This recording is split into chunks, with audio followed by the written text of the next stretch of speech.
Bonjour à tous et bienvenue dans ce nouvel épisode de Messages à caractère informatique, 24e épisode numéro 23. Nous sommes le 18 novembre 2020 et aujourd'hui je suis accompagné de gens merveilleux tels que Hubert Sablonnière. Bonjour Hubert Sablonnière, qui êtes-vous ? Bonjour à tous, je suis Hubert Sablonnière et chez Clever Cloud, je travaille sur le front-end, la CLI, les composants, plein de joyeusetés liées aux interfaces utilisateurs. Et je suis aussi accompagné de Geoffroy Coupry. Bonjour Geoffroy Coupry, qui êtes-vous ? Eh bien, bonjour, chez Clever, je suis développeur, je fais principalement du Rust. En ce moment, je travaille sur un fonctionnel de service, sur des systèmes d'authentification et des proxys.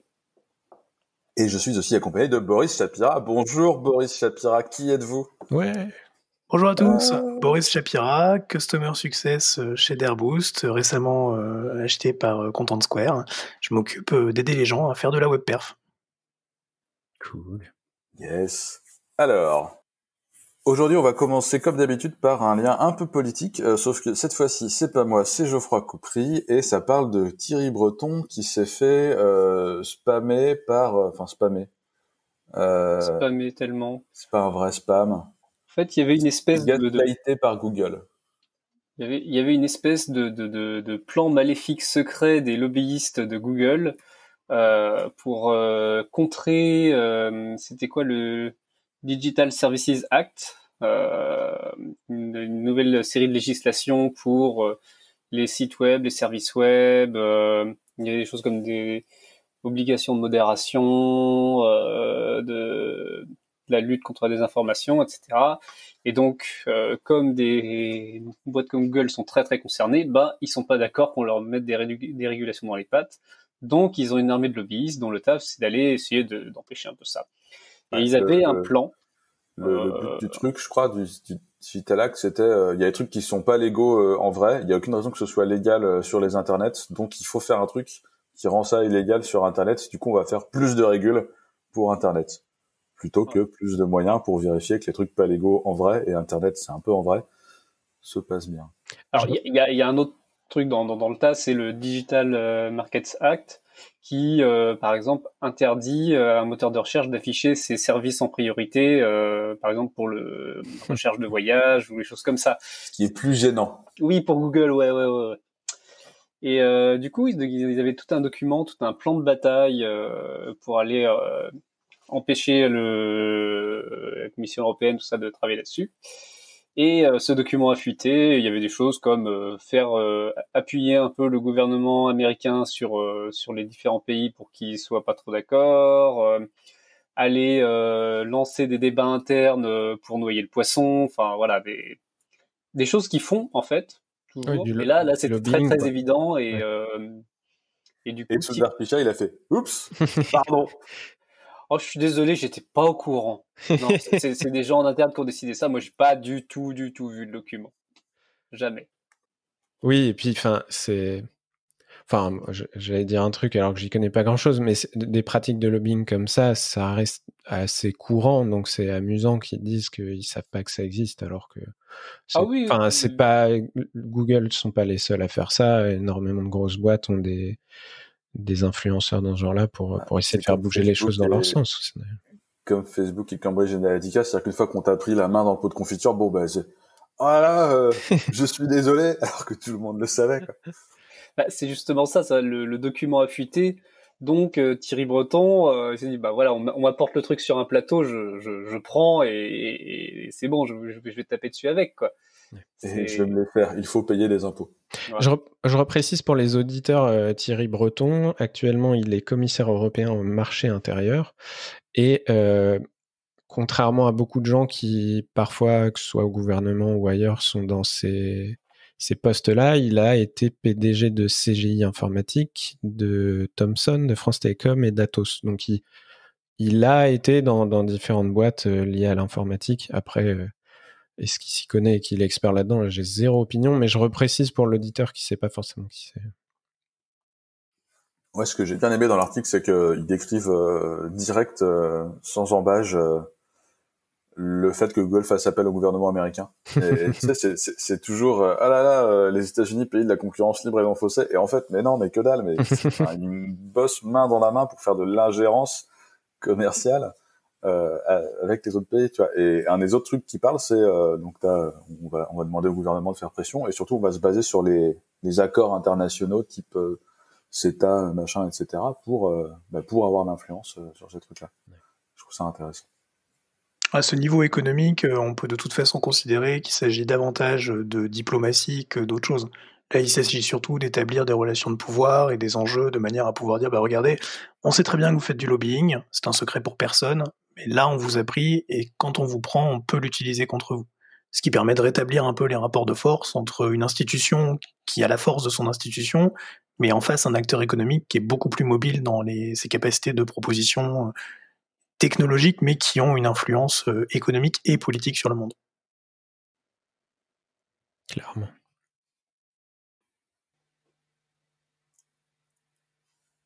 Et donc, en parlant d'influence sur le monde, transition toute trouvée pour parler du lien suivant sur les certifs, c'est sur les clés DKIM de mail, donc domaine qui identifie, je sais plus ce que ça veut dire. Geoffroy Coupry, c'est toi ça? Moi, la crypto, non, jamais. Domain Keys Identified Mail, et je le sais parce que j'ai l'article sous les yeux. Donc, les clés DKIM, c'est un mécanisme anti-spam. On en a parlé un peu dans l'épisode de la semaine dernière, mais ouais, vas-y. On peut rappeler. Non, réexplique, mais je précise juste.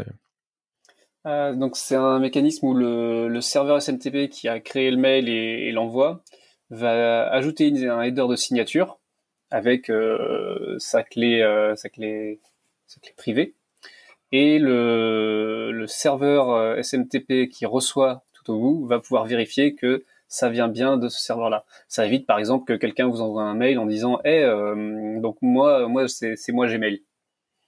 Je vous envoie un mail de machin sur Gmail ou de machin à Clevercloud et en fait il n'y a aucune vérif. Donc là cette histoire de clé publique permet cette vérification. Et donc, ce que Matthew Green, l'auteur de cet article, dit, c'est que, ok, c'est bien pratique DKIM, mais il faudrait publier régulièrement les clés privées correspondantes.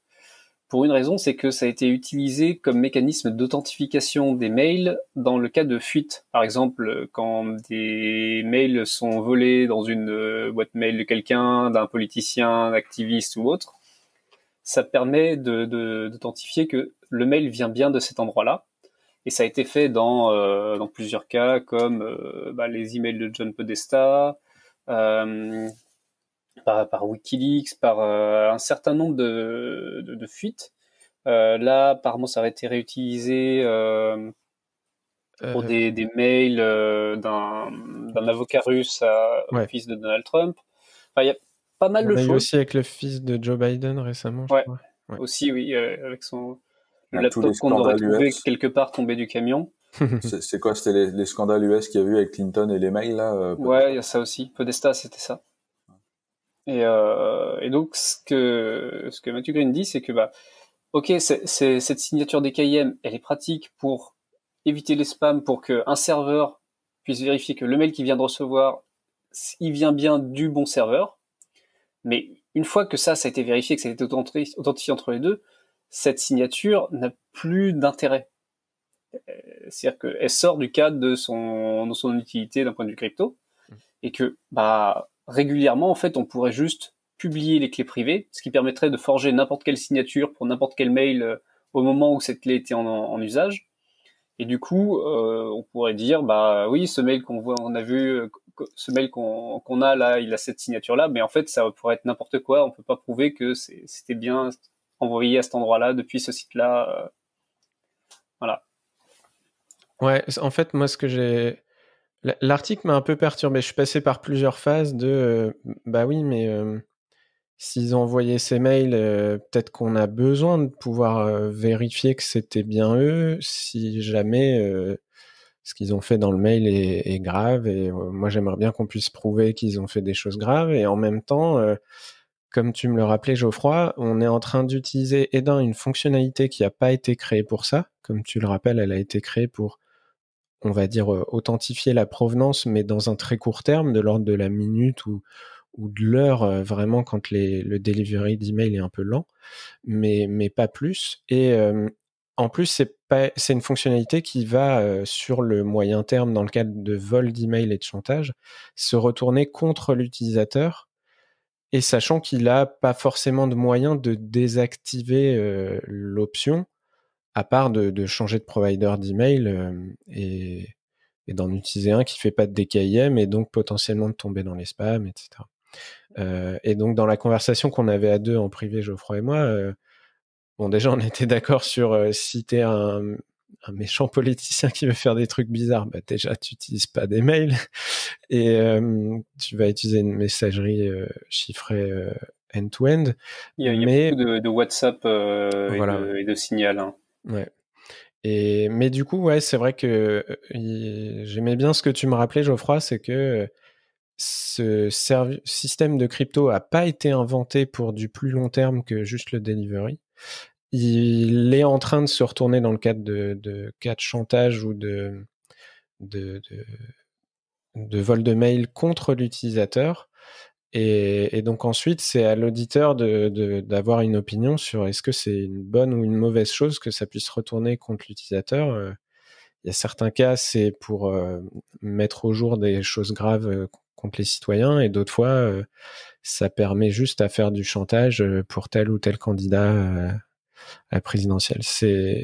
Au-delà de ça, en fait, tout mécanisme de surveillance qui peut ressortir des infos sur des criminels peut être employé contre une personne lambda. Par exemple, en cas de conflit avec une entreprise, avec une autre personne, dans un cadre légal, t'as pas envie que ton service mail ait des infos qui permettent de se retourner contre toi. C'est quand même pas un truc compliqué. Si t'es un activiste ou si même t'as juste dit un truc une fois par mail et puis voilà, et 10 ans plus tard, on te dit bah oui, on voit que t'as écrit ce mail-là, même si t'as supprimé, on voit que t'as écrit ce mail-là, voilà le truc qui authentifie, tu as dit ça à ce moment-là et maintenant on considère ça comme illégal.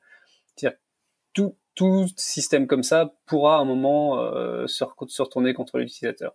Et c'est pour ça que notamment les gens qui travaillent sur de la cryptographie, ils veulent limiter énormément le cadre dans lequel un système est utilisé. Et là, par exemple, la limite, c'est ça doit authentifier ce qui vient d'un serveur et qui est envoyé à un autre. Mais au-delà de 10 minutes, l'authentification en question, on devrait plus avoir à s'en servir. Ça vous fait réagir, messieurs? Je sais que nous, Geoffroy et moi, on a déjà pas mal parlé en privé. Donc. Je viens de taper blockchain email pour le fun dans Google et il y a beaucoup trop d'entrées, ça me fait flipper. Évidemment. Bon, après, l'article s'appelle OK Google, please publish your secret key DKIM. C'est plus une blague de OK Google, mais il n'y a pas que... Ça concerne Yahoo et... ça concerne tout le monde. En tout cas, lui, il considère que tout le monde devrait publier ses clés... Ce qui est intéressant, c'est qu'il relève aussi qu'entre 2012 et 2016, si je dis pas de bêtises, ou alors c'est plus vieux que ça, mais pendant plusieurs années, Gmail faisait pas de rotation sur ses clés DKIM, ce qui est bon, voilà, un peu amusant. Après, c'est toujours facile de pointer du doigt, mais je trouve ça étonnant. Je retrouve plus les dates. Les cordonniers, tout ça. Voilà. Ouais. Boris, un avis? Non, pas vraiment. Pas mon domaine. Je vais dire des bêtises si je parle. Ça marche. Eh ben, on va switcher à... on va parler de Rust. Ouais, surprise. On va parler de Cerveau. Cerveau, c'est le moteur de rendu... si je dis pas de conneries, Geoffroy, c'est ce pourquoi Rust a été créé à la base. Alors Cerveau, SERVO. Hein. Alors, Rust a été créé par quelqu'un qui bossait dans son coin et qui était employé Mozilla et qui à un moment a fait une présentation et puis c'est le moment où il se disait mais en fait on aurait bien besoin d'un truc comme ça pour faire un navigateur parce qu'ils arrivaient un peu au bout de ce qu'ils faisaient en C++, quoi. Et Cerveau c'est encore un moteur de navigateur expérimental mais dont des bouts avaient été notamment intégrés dans Firefox.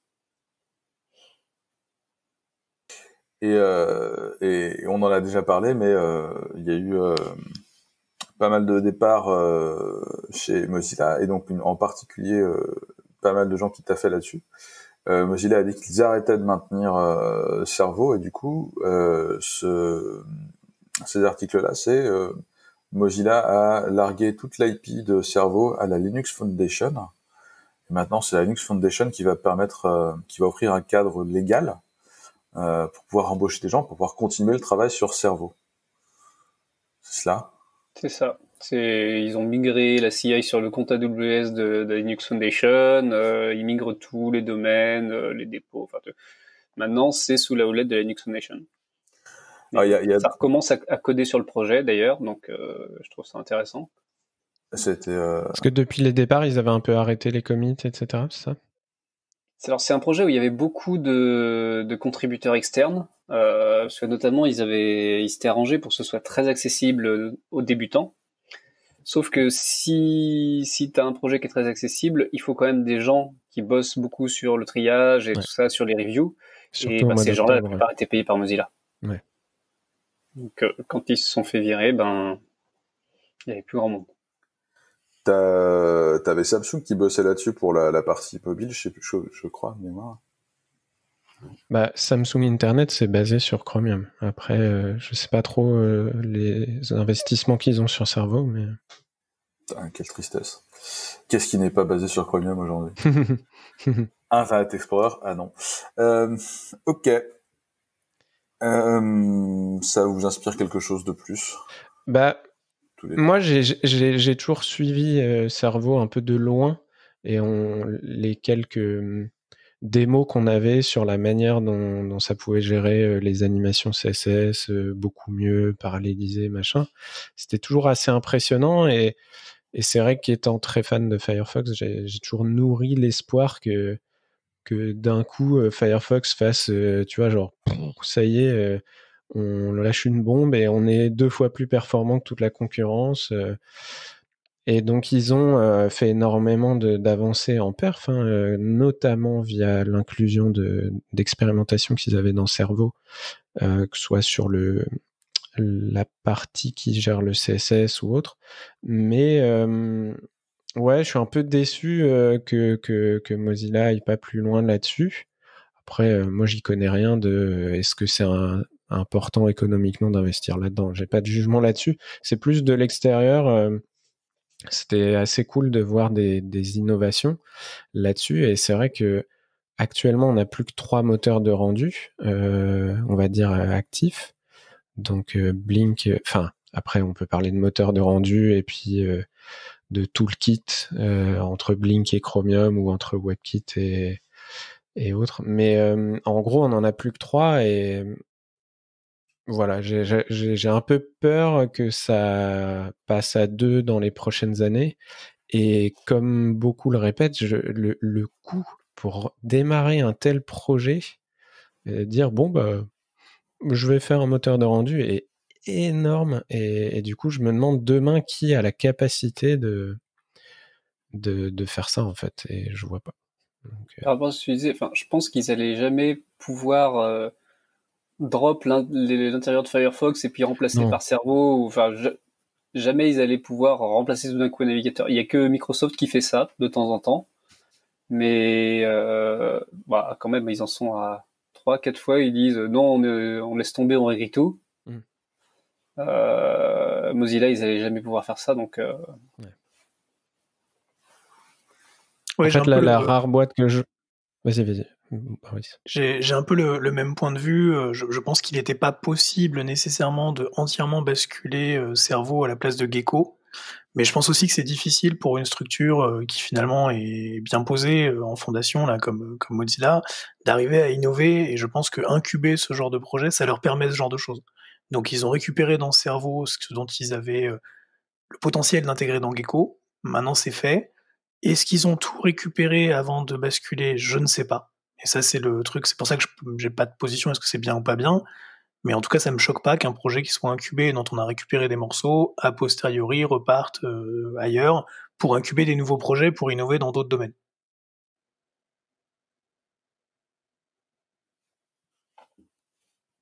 Ça me rappelle un tweet que j'ai vu passer cette semaine de... J'ai oublié, pardon. Bref, qui disait ce serait vachement bien si on qui demandait à votre avis ça coûterait combien de temps et d'argent de faire un browser from scratch qui gère pas du tout le JS et qui fait que du HTML et du CSS basique sans tous les quirks legacy, etc.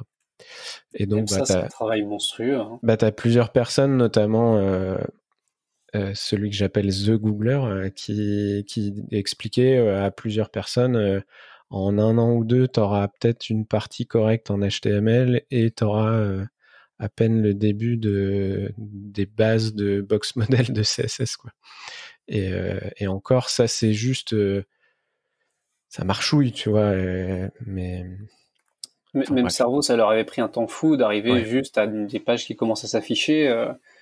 Et du coup, ce qui était bien, c'est que au lieu d'essayer de se taper un moteur entier direct, ils se posaient la question, ok, le rendering HTML, CSS, tout ça, comment on veut le faire? Est-ce qu'on n'aurait pas des techniques différentes? Et c'est là où justement ils se sont intéressés à comment tu parallélises, etc. Et du coup, c'était dans un browser from scratch que tu pouvais faire ce genre de recherche. Ouais, carrément. Je suis en train de regarder, il y avait un autre projet qui s'appelait Pathfinder qui permet de faire du rendu en utilisant le GPU, donc du rendu de SVG, enfin bref, du rendu web. Ce projet-là, il continue, hein, je crois. C'est ce que j'étais en train de regarder, c'est qu'il y a pas mal de gens qui se posaient la question sur Twitter et j'arrive pas trop à savoir si c'est toujours chez Mozilla ou si c'est parti chez Linux Foundation aussi. En tout cas, c'est dans l'orga. Non, je crois pas.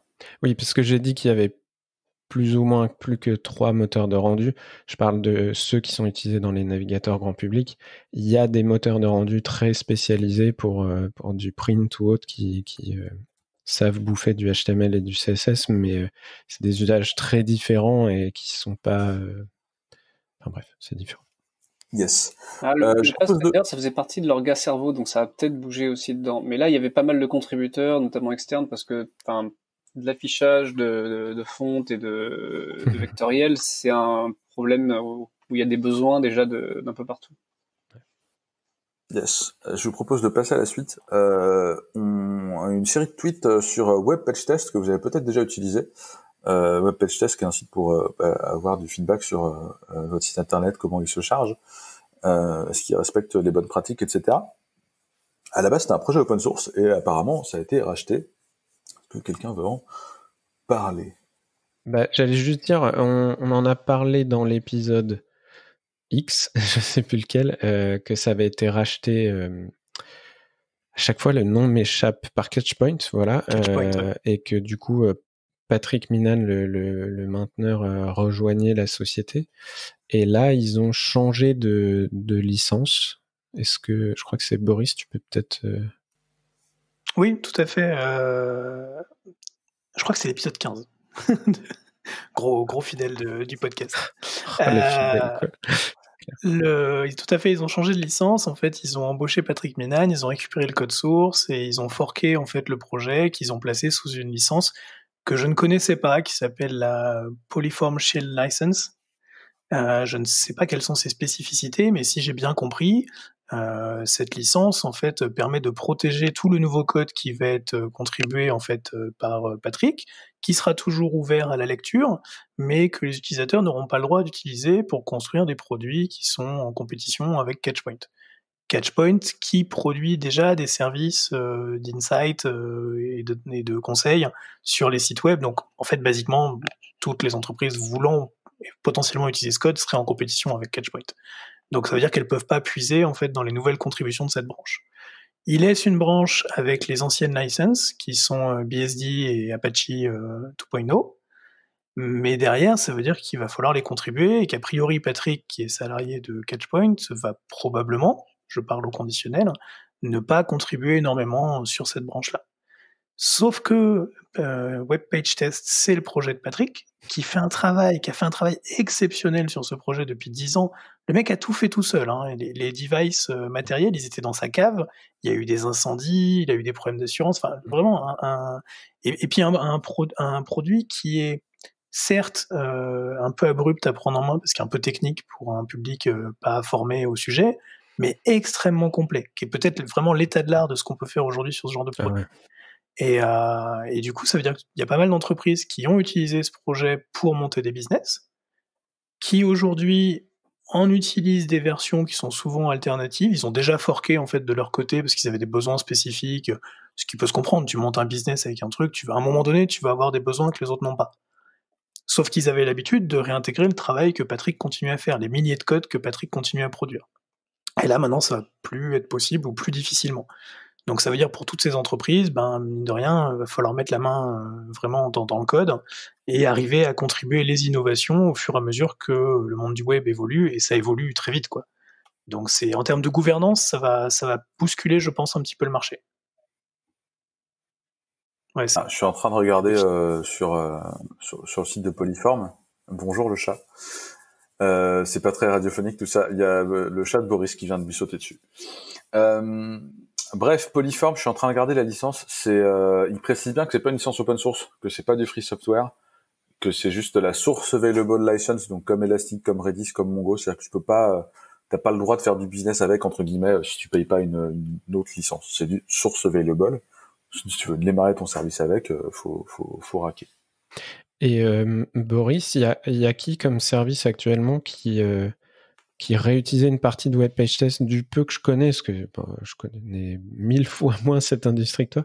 Mais SpeedCurve, ils n'utilisaient pas en partie le service? Alors c'est difficile de te dire aujourd'hui qui l'utilise. Je pense que SpeedCurve l'utilise ou l'a utilisé. Je pense que Calibre aussi l'utilise ou l'a utilisé. Je ne sais pas si c'est toujours le cas aujourd'hui parce que tu as d'autres runners qui sont apparus et qui sont de très bonne qualité. Donc il est possible qu'à un moment donné ils aient changé, ils aient basculé. Mais la vitesse en fait à laquelle les innovations apparaissent dans ces services par rapport au moment où elles apparaissent dans WebPageTest me laisse quand même à penser qu'ils étaient sur des forks qui étaient très proches ou sur des produits qui étaient très proches de WebPageTest. D'accord. Cool. Ok, on fait une petite aparté data. Et là, on va parler de performance en termes de pognon levé. On va en parler de PingCap. PingCap, c'est l'éditeur derrière TIDB. TIDB, c'est un équivalent MySQL. C'est comme ça qu'ils se vendent. Ils disent, nous, on est le MySQL distribué. Vous pouvez continuer à faire les transactions ainsi. Vous pouvez même faire de l'analytics real-time et tout.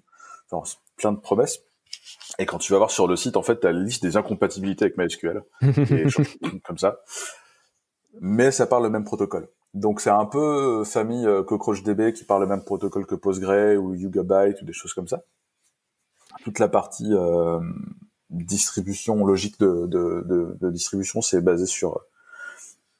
c'est pas exactement basé sur Spanner, mais c'est la même idée. T'as un gros lock qui est géré en fonction de l'heure qu'il est globalement. C'est basé sur TIKV qui était un clé valeur en Rust, et je crois que TIDB c'est écrit en Go si je ne me plante pas. C'est ça, en fait ils ont le KV interne en Rust, et puis ils ont une couche en Go après qui va notamment, je crois qu'ils ont un implément SQL par dessus, justement la compa de MySQL et ce genre de choses. Et ils étaient assez contents d'avoir ce dual entre Go, l'outillage des systèmes distribués, et la perf en Rust dans le corps. Yes, et on vous en parle parce qu'ils viennent de lever 270 millions de dollars. 270 millions de dollars, c'est beaucoup. C'est énorme. Sachant qu'ils avaient jusque-là levé 300... Enfin, là en tout, maintenant ils ont levé 341 millions. Voilà, alors c'est une série D. Ça veut dire que ils ont fait un seed, ensuite on fait une série A, une série B, une série C, une série D. J'ai cherché un peu quels étaient les volumes d'argent levés sur les séries D des autres bases de données, parce que je trouve ça assez rigolo de comparer, et il faut que je retrouve où je l'ai mis d'ailleurs.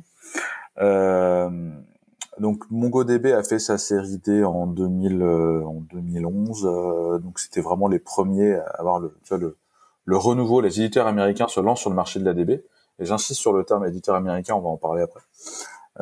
Donc les gars se lancent sur le marché de la DB et ils se disent on va aller, tu vois, en tant que VC qui prête de l'argent à des gens, enfin qui donne de l'argent à des gens, tu te dois de savoir quel marché tu vas attaquer, et du coup MongoDB va aller, c'est le NoSQL, on va aller piquer le marché d'Oracle. Enfin tu vois, tu survends le truc et tu te dis ça va être génial. levons plein d'argent et attaquons au marché de la database qui vaut beaucoup d'argent. Et il faut que je retrouve. Et donc, redis, Mongo, c'était combien en série D?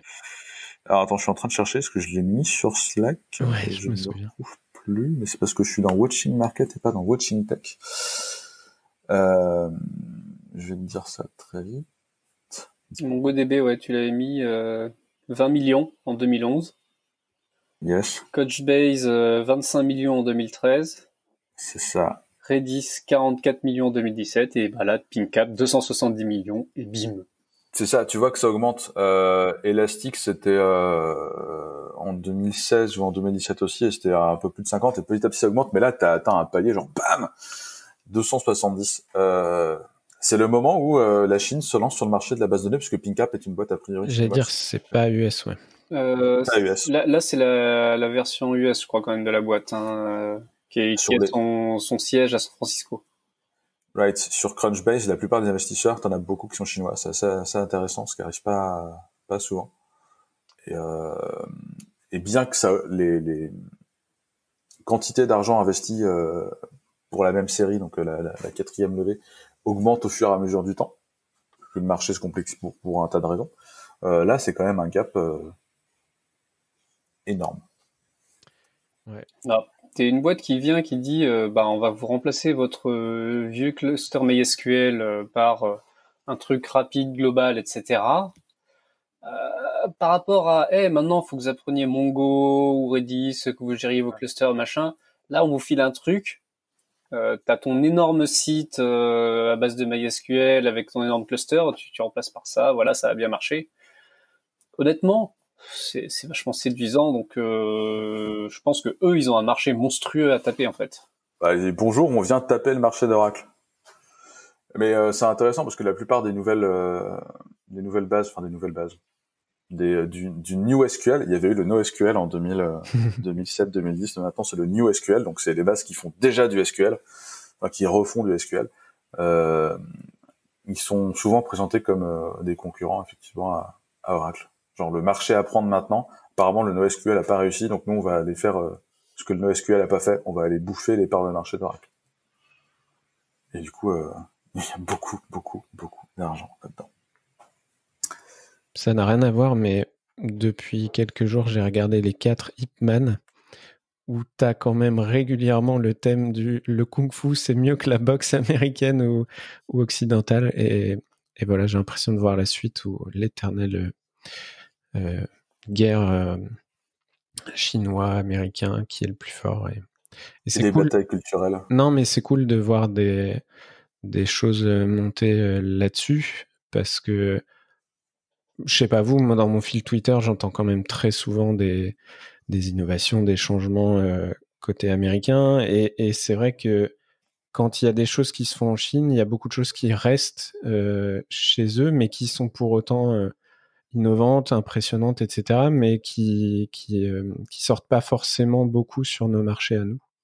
Faut suivre effectivement. Moi, je sais par exemple en crypto, le cryptographie, le nombre de nouveaux papiers qui sortent de Chine par an, c'est monstrueux en fait. Ils ont des usines à chercheurs en fait. C'est juste incroyable tout ce qu'ils sont capables de faire. Voilà, je te laisse trouver ta transition, Laurent, avec le fait que j'ai parlé d'Ipman. Avec le fait que tu as parlé d'Ipman. Non, mais sans transition, oui. Sans transition aucune, parlons de WebPerf avec Boris qui nous a ramené un lien sur Google qui intégrera la WebPerf en tant que critère de classement ou en tout cas de SEO. C'est déjà partie des critères et ça va faire encore plus partie des critères maintenant, si j'ai bien compris. Tout à fait. À partir de 2021, Google a annoncé qu'ils allaient intégrer en fait la performance web des sites dans leur algorithme de ranking. Donc ça fait pas mal de bruit parce que pas mal de gens se posent la question de savoir comment ils vont l'intégrer, c'est-à-dire comment ils vont la mesurer. Et puis pas mal d'autres gens se demandent comment ils vont utiliser ça pour améliorer le ranking, notamment dans les sphères technical SEO où les gens sont très intéressés à toutes les optimisations possibles et imaginables.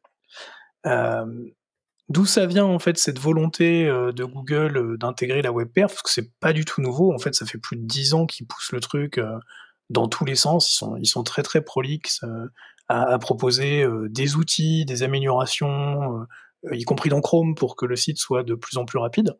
Alors, je pense qu'il y a une vraie partie de faire un meilleur web, ça c'est clair. Et puis il y a aussi une vraie partie de si nous on améliore la WebPerf, on parcourt le web plus vite, donc ça nous coûte moins cher. Et puis le web affiche plus de pubs, donc on gagne aussi de l'argent. Donc Google est intéressé à plein de plein de manières en fait à ce que les sites soient plus rapides.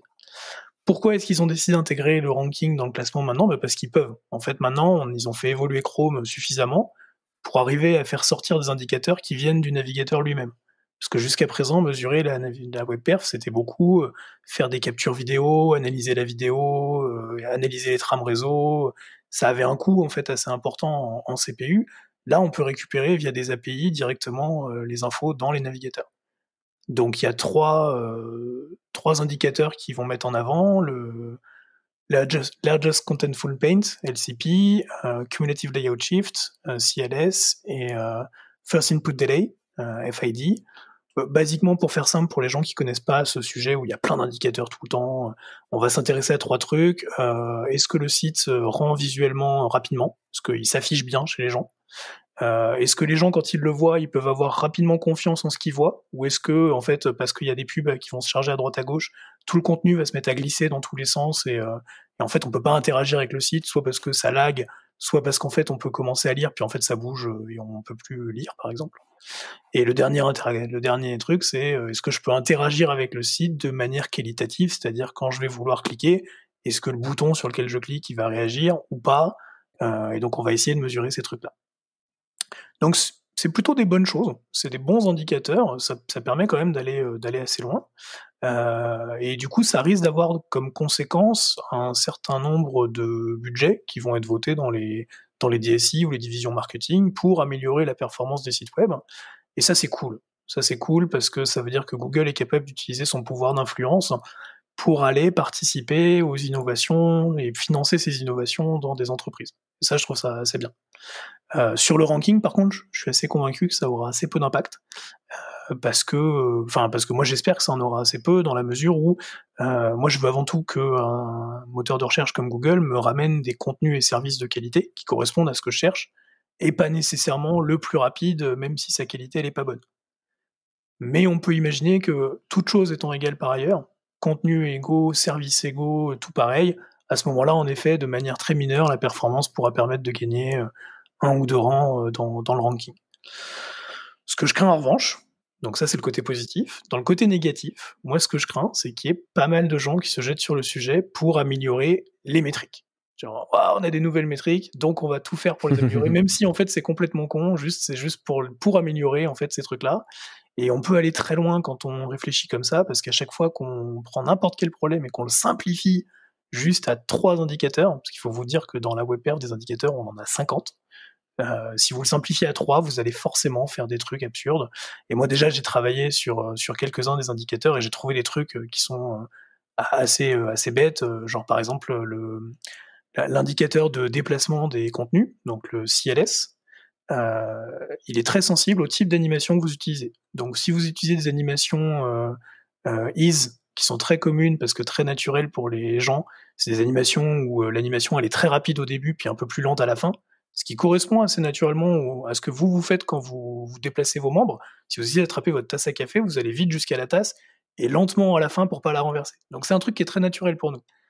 Bon bah ça par exemple c'est assez pénalisé, alors que si vous faites un truc très linéaire, et donc du coup le mouvement il est très faible en fait sur des unités de temps, et bah du coup c'est pas du tout pénalisé. Et donc si on veut optimiser à fond, on arrive à des optimisations qui sont stupides. Voilà. Donc il va falloir faire attention, mais c'est quand même à Et là-dessus. Oui. Hubert, tu disais ? Pardon, là-dessus, sur le blog de Dareboost, vous avez justement un article, je crois, qui revient sur certaines limitations du CLS, du Cumulative Layout Shift, je crois. Ouais, tout à fait. J'ai expliqué certaines de ces limitations, comme j'ai expliqué les précédentes années pour d'autres indicateurs, comme le Time to Interactive, pourquoi c'était pas forcément une bonne idée. Bon, c'est des sujets qui sont assez techniques et moi j'ai pris le temps de les creuser, donc forcément j'ai une vision un peu particulière dessus. Mais ce qu'il faut retenir, c'est que quand vous arrêtez en fait votre vision à 1 ou 2 ou 3 KPI, bah, vous modélisez forcément le problème de manière incomplète et vous finissez par faire des trucs qui collent pas aux besoins, quoi.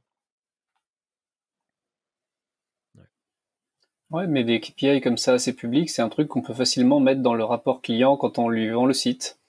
Et on lui fait payer de tiens, on t'améliore ta note du machin. C'est un jeu, où on veut maximiser le score de toute façon toujours. C'est comme la couverture de test fonctionnel que tu vends à ton client. Genre, regarde, 100% de couverture. Super. Et moi, ça me rappelle une présentation que j'avais vue d'une boîte à Lille qui fait du SEO, qui nous avait expliqué comment marche le Black Hat SEO avec les fermes de gens qui font des faux WordPress avec 1 euro les 1000 captcha faits dans des pays, voilà. Et ça m'avait fait halluciner et j'avais appris pas mal de trucs et j'avais retenu surtout, je crois qu'au début il disait de toute façon c'est pas compliqué, vous tapez poker, pizza ou autre, les 10 premiers voire les 30 premiers ils ont triché. C'est sur des mots comme ça, c'est juste il y a tellement de techniques que tu peux pas juste te dire j'ai un super site que les gens aiment bien parce que je fais des bonnes pizzas ou mon interface de poker elle est super. Non, si tu veux être dans la top 10 sur des mots-clés aussi concurrentiels, il y a un nombre de techniques impressionnantes à faire pour être premier, quoi. Du coup, voilà, maintenant, j'imagine qu'il va aussi y avoir une course sur ces indicateurs, comme tu le disais, Boris. C'est probable. Voilà. La bataille entre le fond et la forme. On passe à l'article suivant, qui est un article de Cloudinary. Cloudinary, je sais plus ce qu'ils font. Ils font CDN, c'est ça? Alors c'est un CDN, donc c'est pas un article de Cloudinary, c'est un article d'UpQuest. C'est une brochure d'UpQuest. Ouais, c'est parce qu'il est déposé sur Cloudinary, ouais. Enfin sur le CDN. Ouais. Du coup, je me rappelle ce que c'est. Ça a l'air cool cette histoire d'UpQuest, Boris. Ouais, c'est très très cool. Moi, j'aime beaucoup ce projet auquel j'ai aussi contribué, donc je vais juste en dire 2-3 mots. UpQuest, en fait, c'est un référentiel ouvert de bonnes pratiques du web. Alors, ça a l'air hyper pompeux comme ça, mais en gros, l'idée, c'est on est plein de métiers dans le web, et on est vraiment des métiers très très différents. Les gens à l'extérieur s'en rendent pas compte, mais en fait, en vrai, entre des gens comme vous qui travaillent sur des infras et des gens qui font du CSS, à part toi, Hubert, il y a souvent un gap en fait de culture et de socle commun de dialogue en fait assez important. Et l'idée d'UpQuest, c'était d'arriver à fabriquer un socle commun, mais avec la vision utilisateur finale. C'est-à-dire comment on peut tous travailler ensemble avec une culture commune pour améliorer à la fin la qualité des sites web. C'est un chouette projet qui se traduit par une plateforme sur laquelle vous pouvez vous certifier en e-learning et vous former. Mais moi, j'ai connu le projet pendant de nombreuses années avant d'être certifié. Il n'y a pas de nécessité particulière à être certifié. Et si je dis ça, les gens d'UpQuest, ils vont me fâcher. Mais on peut tout à fait se lancer dans le projet et commencer à comprendre comment ça marche et comment fonctionne le référentiel sans aller tout de suite sur la certif. L'avantage, c'est que c'est complètement hermétique à la hype. C'est-à-dire qu'il y a à peu près 200 bonnes pratiques et elles étaient quasiment déjà toutes là il y a 10 ans. En fait, on innove beaucoup, mais les grandes lignes de pourquoi on innove, c'est toujours les mêmes. Apporter la bonne information au client, faire des choses qui soient visuellement stables et cohérentes. Donc au final, les bonnes pratiques orientées client, elles n'ont pas bougé beaucoup, et donc c'est intéressant de se poser dessus. Donc voilà, là l'idée de la brochure que j'ai partagée, c'est parce qu'en fait ils s'ouvrent suite à une levée de fonds qu'ils ont fait l'année dernière, où ils ont levé 500 000 euros. Ils ont traduit intégralement leur plateforme pour aller s'ouvrir au marché international et aussi national, mais l'idée c'est de le faire maintenant en anglais. Et je dis aussi national parce qu'il y a beaucoup d'entreprises nationales où en fait maintenant l'anglais est devenu une langue de premier niveau dans les discussions, parce que l'entreprise a parfois des salariés ailleurs et que du coup on a choisi l'anglais comme langue commune. Et donc du coup ça va leur permettre de faire certifier plus de gens, enfin en tout cas de monter en compétence plus de gens sur ces sujets-là, et je pense que c'est vraiment une bonne nouvelle, quoi. Ouais, carrément. Moi, c'est un projet que je suis, que j'ai connu via Paris Web ou d'autres conférences comme SudWeb et des gens qui étaient certifiés qui m'en parlaient ou directement en discutant avec Elis Lohim ou d'autres gens. Et donc, je le suis de loin dans le sens où j'ai toujours pas pris le temps et fait l'effort de creuser ou de me certifier. Mais un truc que je trouve cool, c'est que tu peux partager unitairement une recommandation à quelqu'un et via le site web. Et donc, par exemple, récemment, bon, on en a déjà parlé, mais j'ai enfin lancé mon blog, machin truc, bidule. Et, C'est pas vrai. et donc, par exemple, le body, le, bo- le body de mes articles, le texte est aligné à gauche. Donc, il y a un pote qui me dit ah mais j'arrive pas à lire, c'est horrible, tu veux pas juste justifier le texte? Et donc là, je lui ai sorti une petite reco de Hopcast en disant j'aligne le texte à gauche et qui explique en quoi, en fonction des lecteurs. Alors moi je suis pas expert là-dedans, mais c'est pas que lié à la dyslexie ou autre, c'est juste que dans la manière dont les yeux scannent un texte, c'est a priori plus facile pour pas mal de gens à lire quand c'est aligné à gauche. Enfin bref, je vous laisse voir la reco, c'est mieux expliqué. Après, il y a des trucs divers, quoi. Il y a des trucs plus accessibilité ou il y a des trucs plus un peu anti-dark pattern, genre avant de valider un panier sur un site e-commerce, je relise bien ce qu'il y a dedans et j'ajoute pas des promos qu'il faut enlever manuellement sans l'accord de l'utilisateur. Il y a vraiment de tout. Et donc, première étape, déjà, je conseillerais au moins à l'auditeur de suivre leur compte Twitter et potentiellement de s'intéresser aux formations ou autres, aux certifications, parce que c'est vraiment intéressant. Ouais, c'est vraiment accessible à de nombreux types de professionnels. Moi, j'ai vu les certifications être passées par des commerciaux, être passées par les comptables de la boîte. Ça permet vraiment à beaucoup de gens d'avoir une culture transverse. Évidemment, tout le monde n'obtient pas les mêmes scores, parce que c'est une certification qui est scorée. Donc, tu as des gens qui, évidemment, sont à fond sur les sujets et qui vont avoir des scores au-dessus de entre 900 et 1000. Et puis, tu as des gens qui vont avoir des scores plutôt à 500, 600, 700. Mais c'est pas grave parce que je pense que le fait déjà de s'être intéressé au truc et d'avoir lu, ça permet de fabriquer cette espèce de pourquoi est-ce qu'on fait du web en fait? À quoi ça sert en fait au final?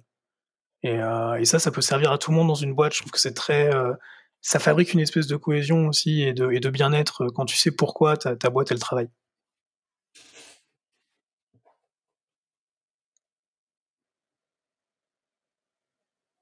Cool. Messieurs, vous avez des questions? Du tout. Non, moi j'ai pas, mais c'est vrai que je trouve ça top que ça se lance en anglais. Je pense que c'est une super opportunité. Et si j'ai bien compris, Ouais, dans la l'espagnol foulée de et- l'anglais, il y a l'espagnol. Ouais. Oui, ouais, exact. Ça, c'est top aussi.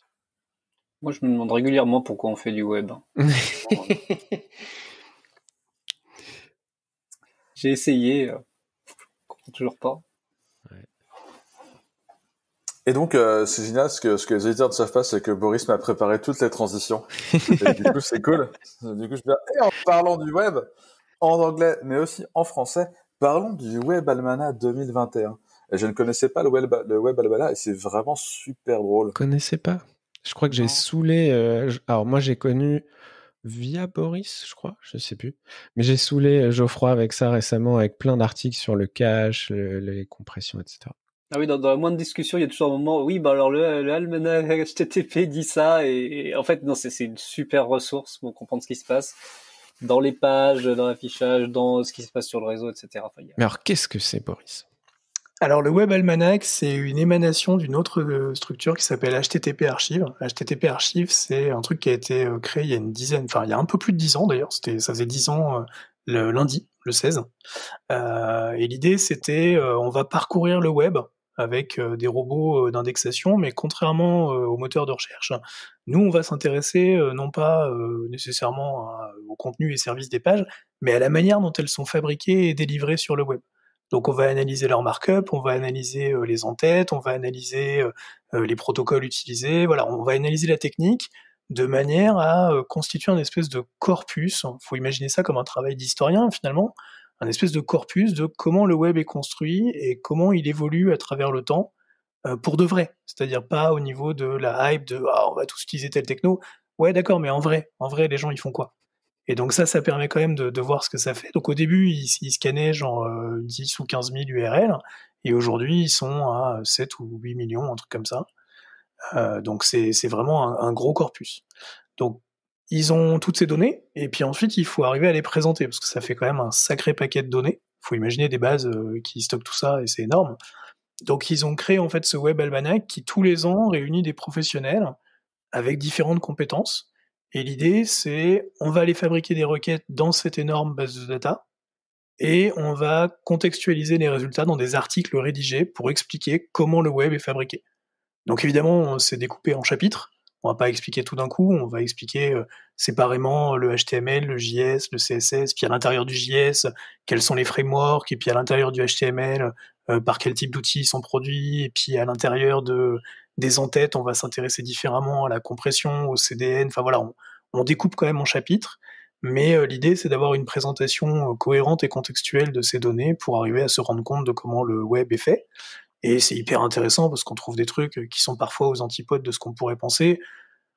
Je sais pas ce qu'on pourrait imaginer, mais par exemple, on est tous sensibles à la hype et on voit les produits qui sont aujourd'hui en fait hyper visibles sur le web en termes de JS par exemple, les React, les Vue, tous les produits orientés composants.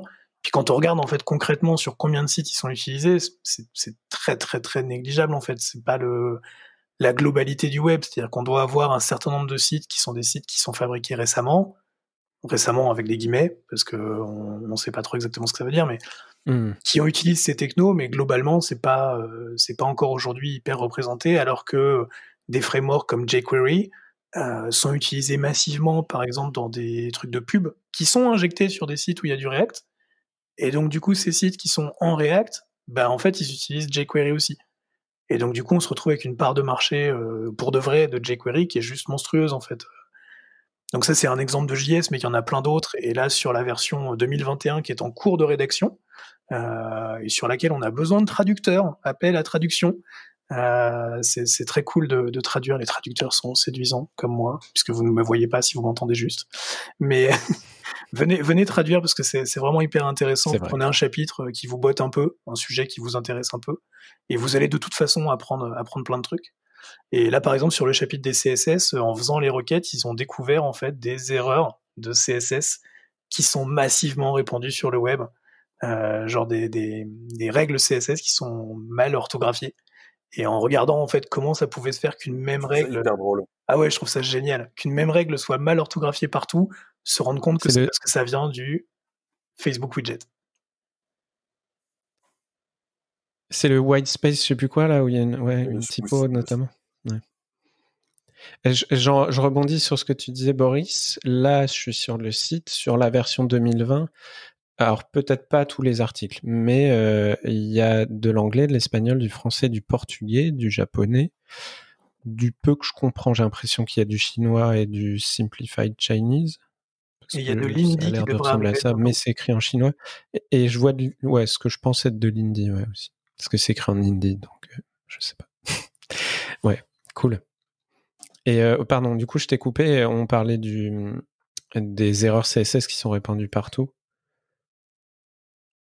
Non, tu m'as pas coupé, c'était ça. C'est vraiment de se rendre compte qu'il suffit qu'un acteur pousse du code raté en prod. Et je veux dire, ça arrive chez Facebook comme ça arrive n'importe où. Hein. Ils sont pas... voilà. Et sauf que eux, ils ont un pouvoir en fait de nuisance entre guillemets sur ce qu'ils font qui est beaucoup plus important du fait de la présence de leur code sur tous les autres sites. Et donc s'il y a une erreur CSS sur le bouton like de Facebook qui n'a pas en vrai de grosses conséquences, hein, soyons clairs, mais du coup tu la retrouves quand même sur 80% du web, enfin je sais plus exactement, mais c'est d'un seul coup ça devient un truc que tu retrouves partout, quoi. Et je trouve ça assez rigolo de se rendre compte qu'en fait le web c'est fabriqué par des humains, quoi. On oublie souvent, mais c'est des gens qui font des petites erreurs comme ça, puis du coup ça permet de voir comment ça marche. Moi je trouve ça assez rigolo d'observer comment les choses fonctionnent. Et petite précision, c'est en licence Apache 2, si vous voulez contribuer, c'est open source, tout ceci est ouvert. Ouais, moi c'est un projet que j'adore, et quand vous creusez, alors je vais au moins insister sur HTTP. Quand vous creusez HTTP sur le caching, la compression, les headers de sécu et autres, c'est une mine d'or pour voir qui utilise quoi, est-ce que c'est vraiment utilisé.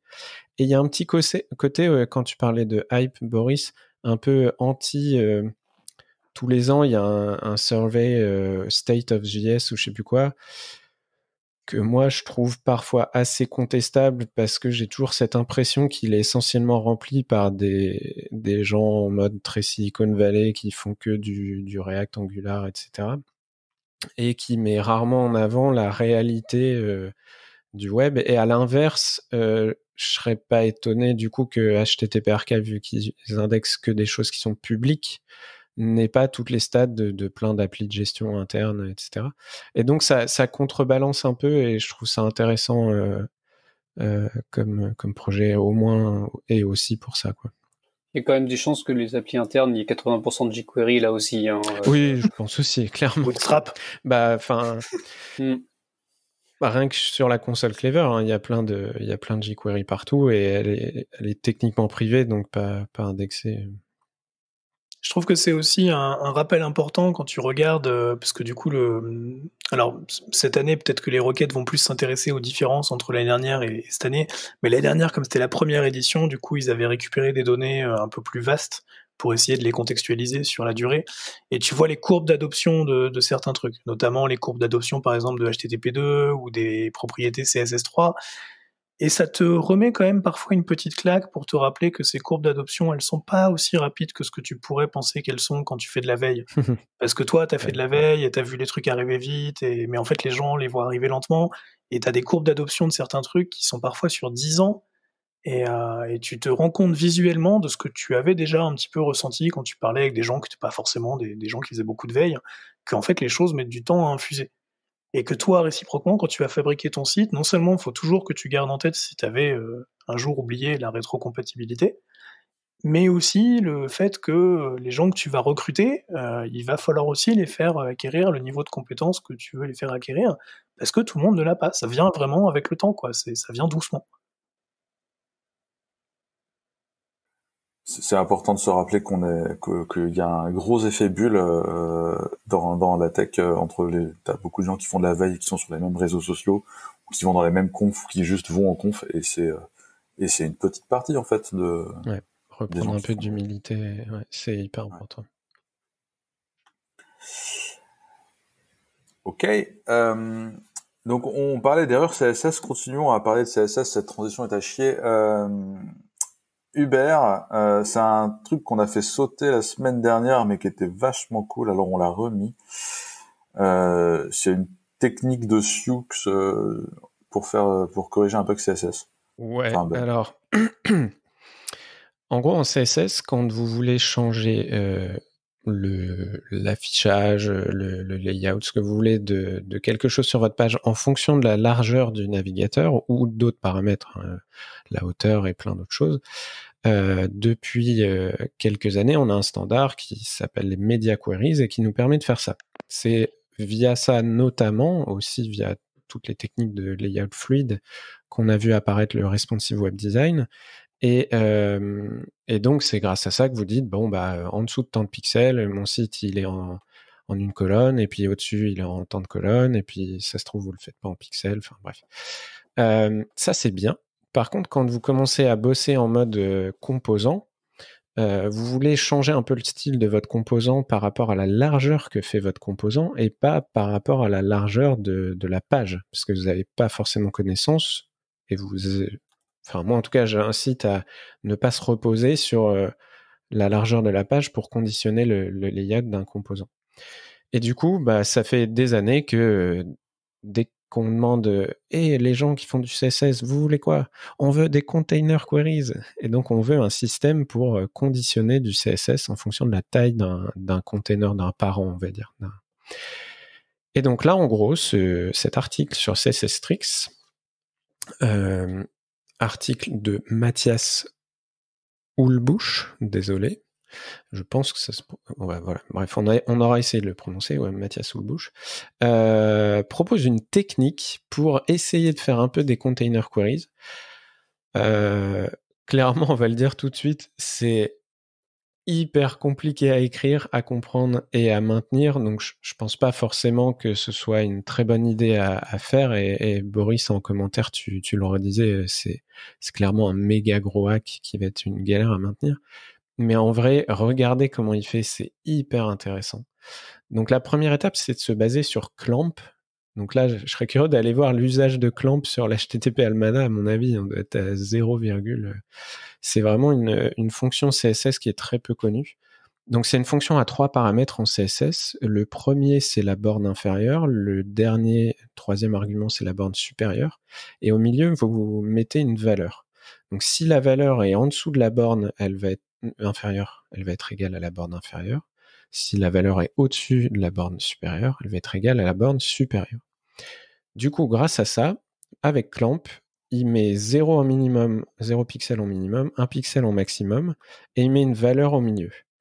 Et donc, typiquement, avec ça, il arrive à générer un booléen, en fait, une valeur CSS qui va être égale à 0 ou 1 pixel. Ça, c'est la première étape. Tu fais, wow, ah ouais, c'est vrai, on peut faire ça. Une fois qu'il a ça, il utilise la fonction calc qui permet de faire des maths. Alors, je précise bien, tout ça, ça se fait dans le navigateur. On ne parle pas de fonction dans un préprocesseur comme SAS ou autre. Et donc, avec du calc, ensuite, il va multiplier le 0 ou le 1 par une valeur. Et donc, il va avoir un système qui en booléen pour ce qu'il appelle petit, grand, moyen, par exemple. Et donc, suivant si petit et le booléen est à 1, il va multiplier le 1 par la valeur qu'il veut pour quand c'est petit. Enfin, c'est complètement fou. Et une fois qu'il a fait ça, il précise que ça marche avec des pixels et qu'ensuite, si vous voulez faire ça avec des rem ou d'autres unités, il va falloir user encore d'une astuce à base de fonction min et de très très très grand nombre, mais pas trop grand parce que sinon ça marche pas dans Firefox. Et donc 9999. Enfin bref, j'explique pas. De toute façon, c'est hyper compliqué. Moi, j'ai lu 2 fois le truc, mais c'est hyper intéressant en fait, je trouve. J'ai quand même une question. Ouais. À partir de quand on peut dire, mais tu peux pas juste écrire un bout de JS? Sérieusement. En fait, c'est. Tu fais exprès là. C'est tout le but, c'est d'essayer de pas dépendre de JavaScript pour faire ça. Là, clairement, moi, c'est mon opinion, mais ça va 1000 fois trop loin dans le hack CSS. Et puis en plus, c'est vraiment difficile à comprendre et à maintenir. Et Boris en reparlait. Tu recrutes quelqu'un, faut le former au dernier truc hype que tu utilises et qui sont finalement pas utilisés dans beaucoup d'endroits. Là, si en plus tu dois dire, bon alors ce hack, alors je t'explique, t'en as pour 1 heure pour expliquer comment ça fonctionne. Non, à maintenir, c'est horrible. Non, par contre, ce qui est intéressant, je corrèle ça avec les container queries. Ça fait des années qu'on les veut, qu'on les a pas encore. On a enfin eu récemment un peu de changement là-dessus. On a un intent to prototype chez Google Chrome Blink pour implémenter une idée qui a été proposée par Myriam Suzanne, parce que ça fait des années qu'il y a plein de propositions d'idées pour faire des container queries. Et donc à surveiller de près. Mais oui, dans la réalité, les gens pour l'instant vont utiliser du JavaScript. Si vous allez voir le repo des web components de Clever, on a un système, nous, pour faire ça, où on définit différents breakpoints avec des avec des resize observers, on détecte les changements de taille, on applique les breakpoints et après dans le CSS on peut juste faire du CSS à base d'attributs et je pense que le futur standard ressemblera un peu à des trucs dans ce genre-là, quoi. Voilà. Ouais, tu peux mélanger les deux mondes en ayant du resize observer qui va aller alimenter une variable CSS qui encapsule en fait l'ensemble de tes composants pour leur donner une information de présentation, et ensuite du CSS qui utilise cette variable pour adapter le contenu. Après, moi, je peux comprendre qu'on ait envie de faire les choses en CSS quand je vois l'impact du JavaScript sur la performance de rendu des pages. C'est vrai que utiliser du JavaScript pour tout ce qui est rendu, ça crée une pénalisation, un usage CPU intensif, là où le CSS est vraiment hyper performant dans sa compréhension par le navigateur, il fait des trucs très bien. Et la plupart des structures, des gens qui produisent des sites, ils ont encore du mal à séparer le JavaScript qui est vraiment critique au rendu. C'est vraiment ce qu'on doit charger en premier parce que c'est important pour la façon dont les composants sont affichés, du JavaScript qui est du JavaScript de service qui peut être chargé quelques millisecondes plus tard. Et donc du coup, comme ils ont du mal à séparer les deux, ils se retrouvent obligés de mettre tout en premier, et ils se retrouvent à charger 5 mégas 5 de JavaScript, et le navigateur, il est obligé de s'arrêter, de charger, de lire le JS, de l'exécuter, et enfin d'afficher la page, et donc ça crée des gros blocages. Donc c'est pas forcément inhérent à JS, on peut faire du JS super performant, mais c'est vrai que c'est pas une compétence qui est super répandue, en vrai. Et du coup, je peux comprendre que les gens veuillent faire du CSS. Mais là, comme je disais à Hubert, c'est vrai que je trouve que on est sur une pratique qui est hyper compliquée, qui me rappelle certains trucs avec lesquels moi je me suis amusé sur mon blog quand j'ai voulu faire de la gestion de couleurs dynamiques avec des variables CSS pour n'avoir que 3 variables à mettre en entrée et que ça me génère toutes les variantes de couleurs de mon blog. C'est très rigolo à faire quand t'es tout seul et où t'es concrètement en train de prendre du plaisir à avoir ce côté créatif du CSS, mais à maintenir avec des collègues, je vois pas l'idée, quoi. Je pense que ça doit être extrêmement compliqué, ou alors faut que ce soit très très bien documenté. J'ai les mêmes réflexes où parfois avec un pseudo-élément de machin de bidule, ce serait faisable que en CSS. Et puis parfois je me dis je vais mettre une div juste pour le faire parce qu'en vrai ça va être beaucoup plus simple à comprendre et à maintenir, quoi. C'est toujours des compromis à faire, quoi.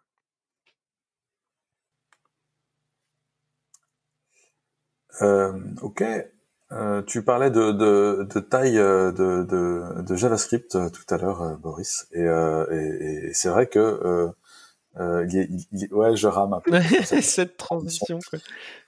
Et comme tu parlais de taille de JavaScript et que les gens ne trichaient que rien et que vas-y tu vas charger 5 mégas et tout, alors une des façons de gérer ça, par exemple, ça peut être de mettre du gzip ou du Brotli. Et oui. Hubert Sablonnière, c'est quoi Brotli?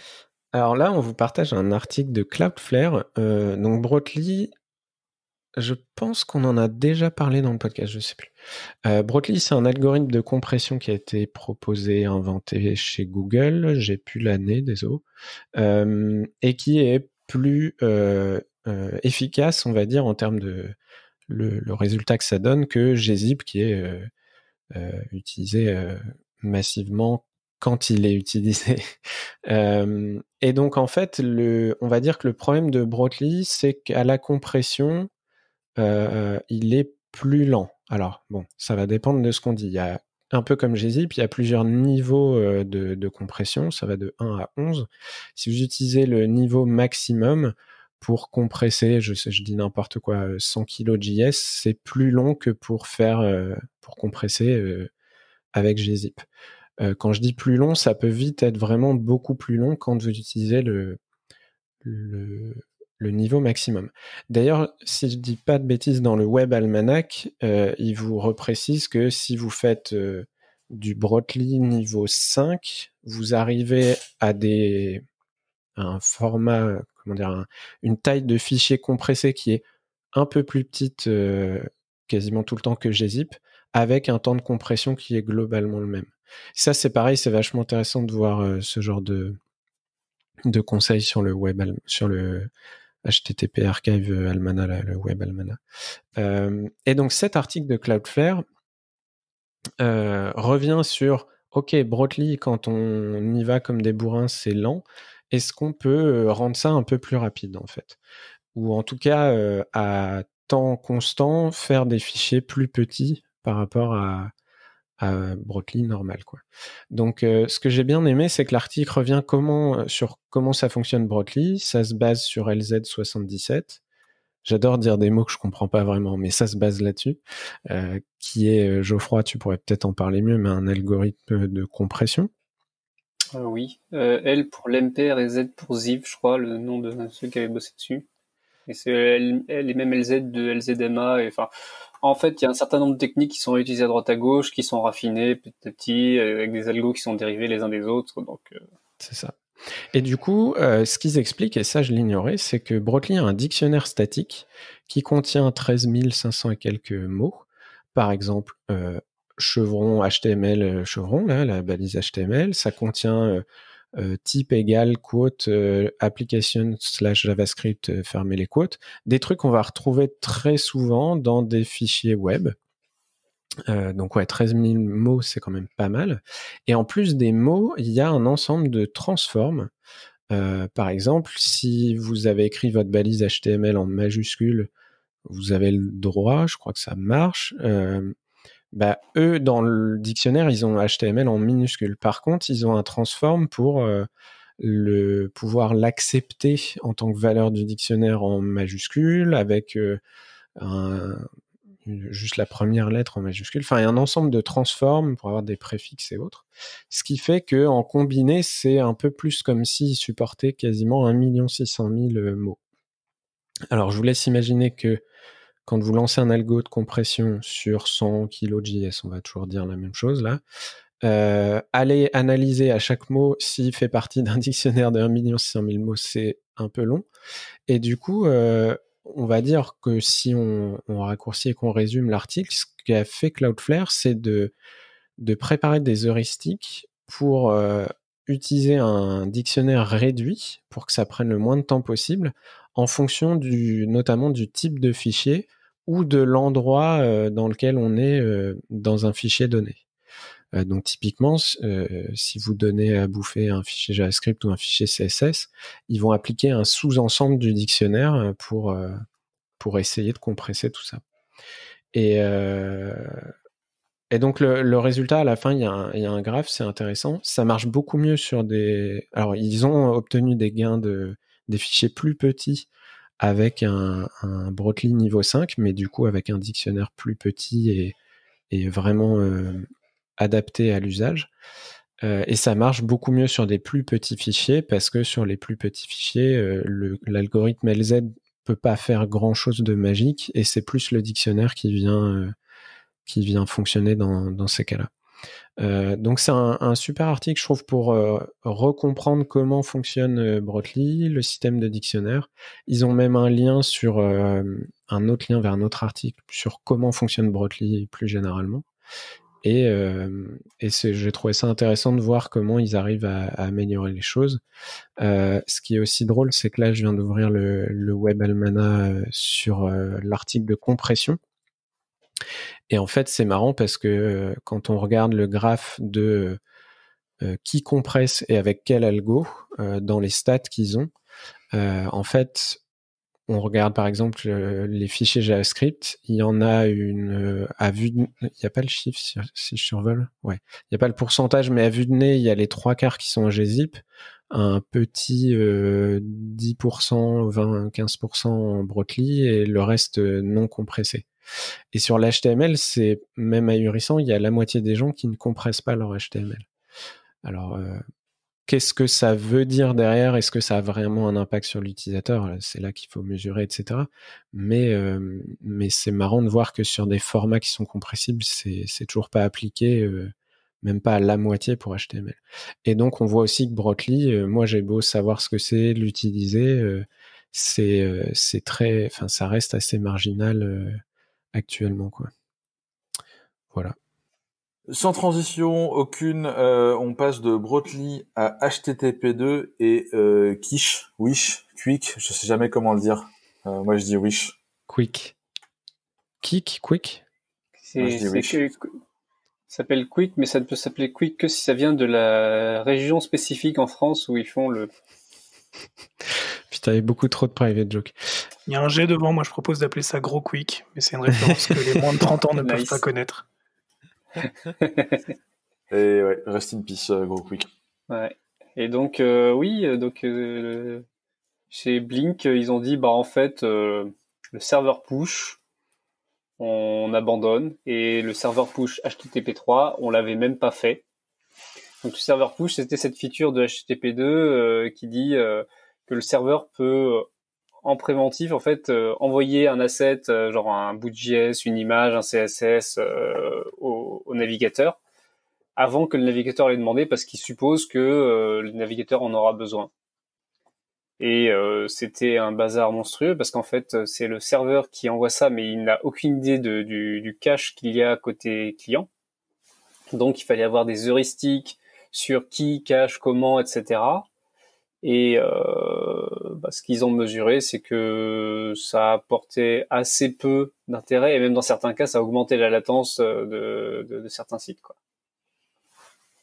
Et j'allais juste préciser, dans le protocole HTTP2, il y a le client a la possibilité de dire « Ouh là là, t'es en train de me pusher un truc, mais ça, je l'ai déjà, j'en veux pas ». Et du peu que j'avais déjà lu, la plupart du temps, sur des petits fichiers, tu t'es déjà pris tous les bytes du fichier dans la figure avant de pouvoir même dire au serveur d'arrêter de pousser. Alors, c'est pas tout le temps le cas, mais pour beaucoup de fichiers JavaScript ou de CSS, c'est le cas. Et c'est vrai que moi, j'ai souvent cherché des gens qui, sur le papier, avaient vraiment amélioré les perfs avec ça. Et c'est assez rare. Alors, par contre, je retrouve plus le lien, mais je crois que t'en as partagé un, Boris. Non, c'est pas toi? Je sais plus. Il y Non, avait une c'est pas moi. discussion sur chez Chromium, justement. Ils disent, par exemple, là, cette année, ce qu'ils ont mesuré, c'est que il y a moins de 40% des serveurs push qui sont vraiment utilisés. Oui. Parce que c'était dans le cache ou ça n'aurait jamais reçu une requête. Parce qu'en fait, on reçoit le push, ça doit être mis quelque part en cache en mémoire. C'est un cache dédié au push, en fait. Il y a un nouveau truc, c'est le push cache, c'est mis dedans et ça peut être utilisé une seule fois, je crois. Et du coup, il mesure le fait que ça ait vraiment été utilisé ou pas. Et tu as même un log dans les DevTools qui te dit « Attends, t'as pushé un truc. » Je crois qu'il y a le même log pour les preloads. Et ça va même plus loin, c'est-à-dire ils en sont à sur 28 jours, 99,95% des connexions HTTP2 n'ont pas de push, en fait. C'est-à-dire, même avec ça, en fait, personne l'utilise, quoi. Donc ils ont fini par se dire ça sert pas à grand chose, donc on va le virer. Et ils recommandent d'aller plutôt utiliser la balise linkrel égale preload, qui permet de dire là il y a une ressource, je pense que tu pourrais en avoir besoin, et par contre c'est le navigateur qui décide est-ce que je la télécharge ou pas, et si je l'ai déjà en cache, en fait j'ai pas besoin de la télécharger, ce qui est beaucoup plus cohérent pour l'usage du navigateur. Mais après, ce qui est étonnant, c'est que autant la feature n'est pas utilisée des masses d'après eux, ok, c'est un fait. De là à l'enlever du browser, j'imagine que, enfin, je sais pas vous, hein, mais moi, dès que je peux supprimer du code qui sert à rien, je trouve ça cool, mais je bosse pas sur Chrome, quoi, et je trouve ça un peu fort de se dire on va l'enlever parce que ça sert à rien. J'ai pas encore vu de signe de on va faire pareil chez WebKit ou chez Mozilla. Et après, la décision de pas le faire dans HTTP3, là, je peux peut-être mieux le comprendre, mais le fait d'enlever un truc qui est déjà shippé depuis des années, je sais pas, je suis toujours un peu perplexe sur ce genre de choses.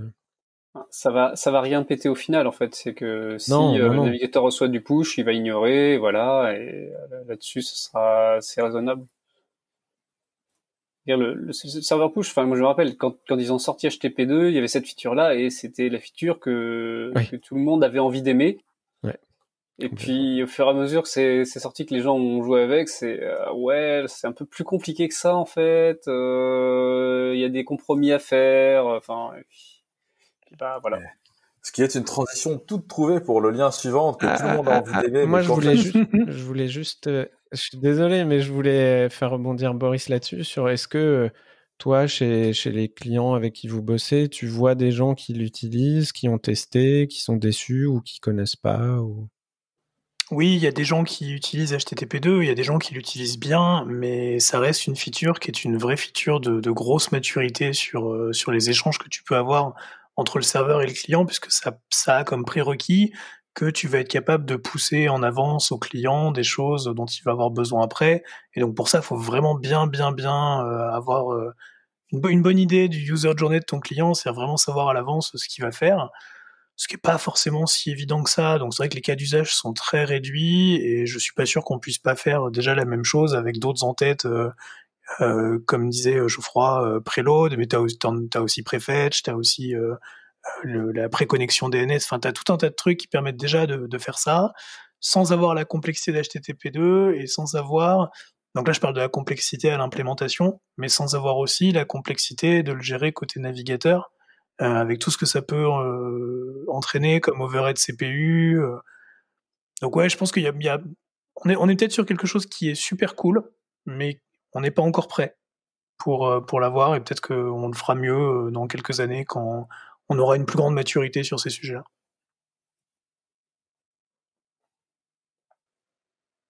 Ouais, et puis on va voir aussi ce que Google essaie de beaucoup pousser, les web bundles, et qui d'une certaine manière est une façon pour un serveur de t'envoyer plusieurs ressources avec leurs URL associées, de bypasser le cache, mais en fait ils ont soi-disant une solution pour gérer ça.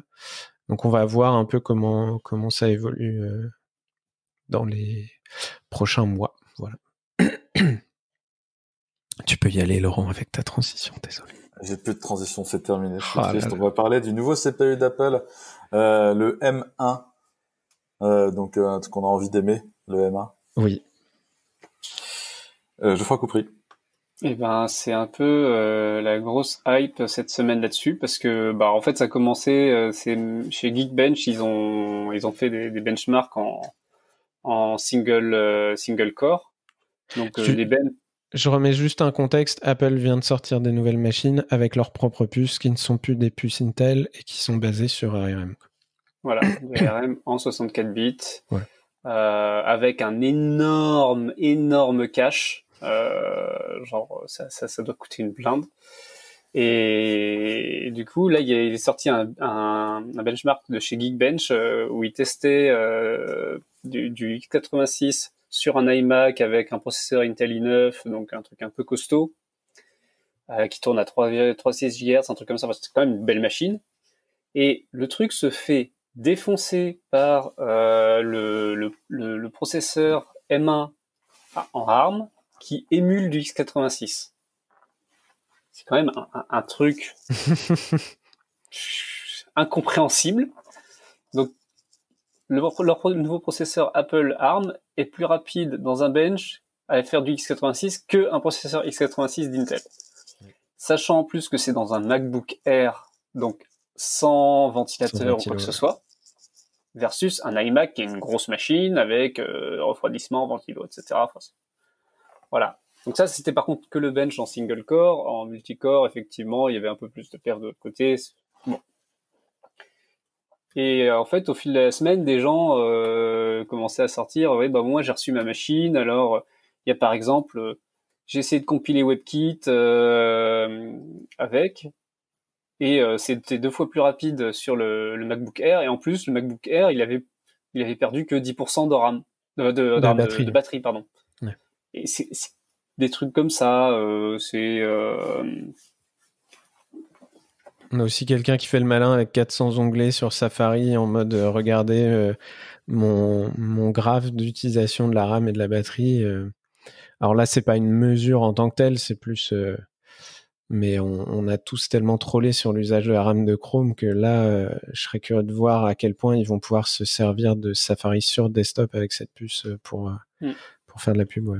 Il y a un détail que j'ai vu passer qui était vraiment marrant, c'est que le modèle mémoire sur ARM n'est pas le même que x86, et donc il y a des garanties sur l'ordre dans lequel des bouts de mémoire sont modifiés qui n'est pas le même, qui est beaucoup plus faible sous ARM. Donc il y a des bugs possibles en code concurrent qui peuvent réapparaître. Alors comment ils ont fait pour que ça marche quand même avec le modèle x86 quand ils émulent le x86 ? Apparemment il y a un flag dans le CPU pour dire bon, remets-moi le modèle à la Intel là, et puis c'est parti quoi. Ouais.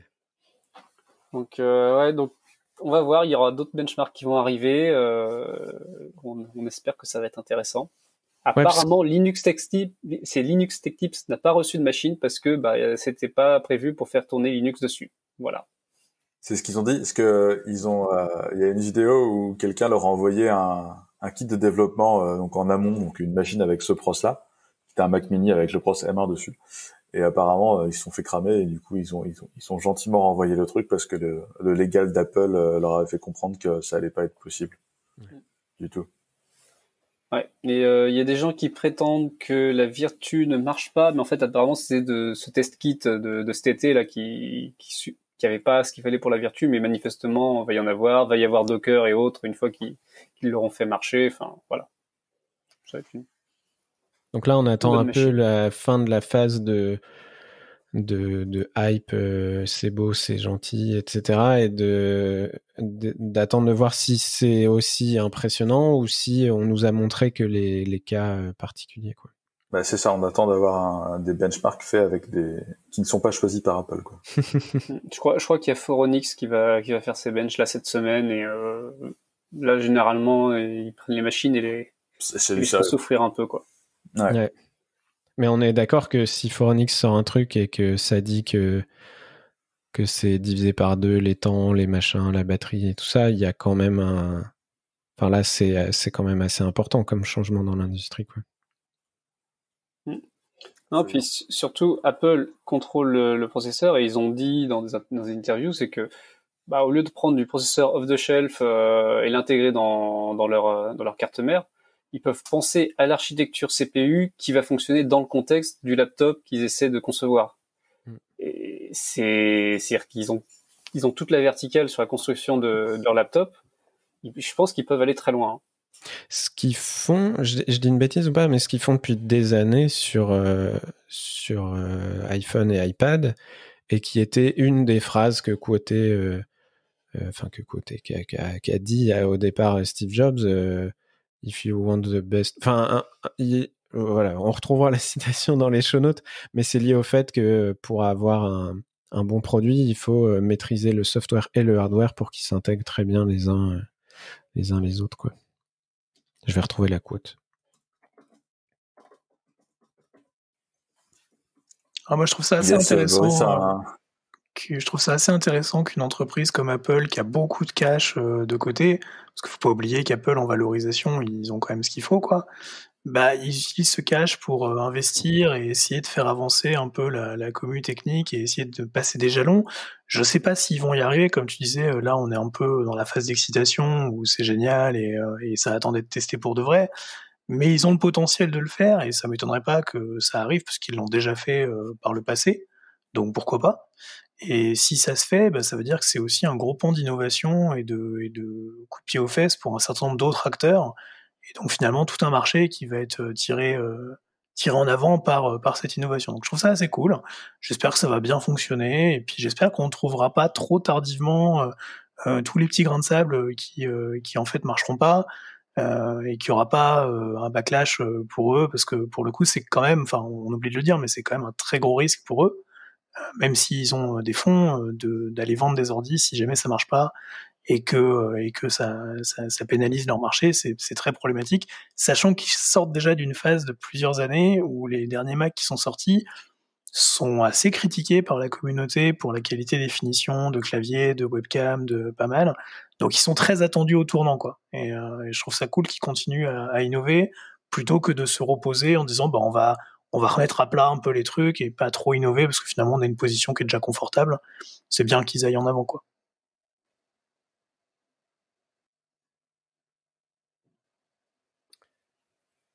Yes. On reste dans le Apple. C'est une news qui est tombée aujourd'hui, comme je vous l'ai dit, nous sommes le 18 novembre et on avait déjà un peu parlé d'Apple et d'Epic Games. Je sais pas si vous vous rappelez, Epic avait dit 30%, c'est beaucoup, on fait grève. Bon, je vous la fais vite, quoi. En gros, ils ont dit c'est pas grave, on va pas passer par le store d'Apple pour faire nos ventes. Apple les a défoncés. Je sais pas trop où s'en est cette histoire. Par contre, ce qu'Apple a annoncé aujourd'hui, c'est le App Store Small Business Programme. Si les petits business qui font moins d'1 million de chiffres, ce sera pas 30% là comme d'Apple, ce sera 15%. Et je trouvais ça assez amusant. Ouais, c'est marrant. Du coup, voilà, on vous en parle. Et ceux qui font autant de millions que Epic, c'est quand même 30%. C'est quand même 30%. Ouais. Ok. Parce que l'effet réseau, tout ça. Je fais tout de suite mon petit erratum. People who are really serious about software should make their own hardware. Et c'est pas de Steve Jobs, c'est de Alan Kay. Voilà. Qui est Alan Kay? Alors Alan Kay, je sais Il pas, est quand même beaucoup moins connu que Steve Jobs. quelqu'un s'est résumé. C'est un monsieur qui a Il y a bossé. quelqu'un qui a développé Smalltalk, notamment. Ouais, voilà. Par Des exemple. petites choses. Hein. Une petite chose. Cette histoire de 15%, ça m'évoque deux, trois trucs. C'est que déjà, c'est un effet de seuil. C'est pas comme on fait avec les impôts où bah là, jusqu'à 1 million, tu vas en payer 15%, puisque t'as au-delà, tu vas en payer 30. Non, t'arrives à 1 million, tu dépasses d'1 euro, bim, 30%. Voilà. Enfin, alors c'est pas tout de suite, ce sera pour l'année suivante ou un truc comme ça, mais voilà. Donc déjà, ça fait mal. Ensuite, c'est cette idée que non, mais bon, tu fais 1 million de CA sur Apple. Alors déjà, on va t'en ponctionner 850, on va t'en ponctionner 150 000, ok. Et donc, tu commences à être une très grosse boîte parce que t'as, je sais pas, 8 devs. C'est, enfin, alors je compte 8 devs. Enfin bon, une boîte, il y a plein d'autres frais qu'il peut y avoir à droite à gauche. Enfin.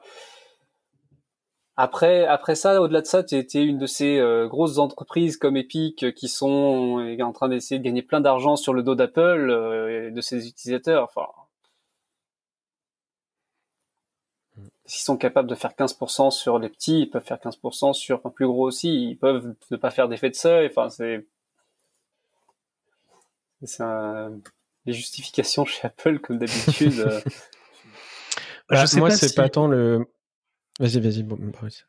Je sais pas si on a raison de parler d'Epic quand on parle de cette actualité-là, puisqu'ils sont assez clairs pour dire qu'il s'agit surtout d'une offre pour les small businesses, et donc pas du tout pour même les business moyens. Donc en effet, moins de 10 personnes, t'es dans les small businesses. Moi, je vois ça plutôt comme une technique en fait pour mieux asseoir leur popularité auprès d'une commu de petits producteurs de petites apps qui se sont petit à petit détachés en fait du marketplace Apple et qui sont capables d'aller proposer des apps plus facilement ailleurs et de leur dire bah revenez chez nous, finalement on vous fait une petite offre quoi. Enfin parce que de toute façon c'est pas vous qui nous apportez notre CA ou en tout cas pas massivement, donc on va plutôt aller continuer à récupérer notre CA sur les très gros et vous non. Après en effet oui tu as raison, ça crée un effet de seuil et en effet il y a pas mal de structures qui vont se freiner, faut le dire, hein, qui vont se freiner d'embaucher, se freiner de produire des choses pour limiter, ou alors se constituer en holding pour avoir à l'intérieur de la holding plein de petites structures dédiées à la fabrication de petits softs qui pourront bénéficier du Small Business Program d'Apple. Ouais, il y a des astuces comme ça, mais enfin, faut noter que les petits développeurs indés, en ce moment, ils l'ont mauvaise, notamment parce que Apple leur a tiré des idées de soft à droite à gauche. C'est venez, on va vous aider à faire en sorte que ce soit bien compatible, et puis t'apprends à la nouvelle version d'iOS que en fait ils ont intégré leur version du soft dans iOS. Enfin, il y a eu un certain nombre d'histoires comme ça. Je pense que le geste est sympa, mais ça va pas être suffisant. Moi, j'allais dire, c'est pas forcément cet effet de seuil qui m'interpelle le plus de manière générale sur ce sujet-là.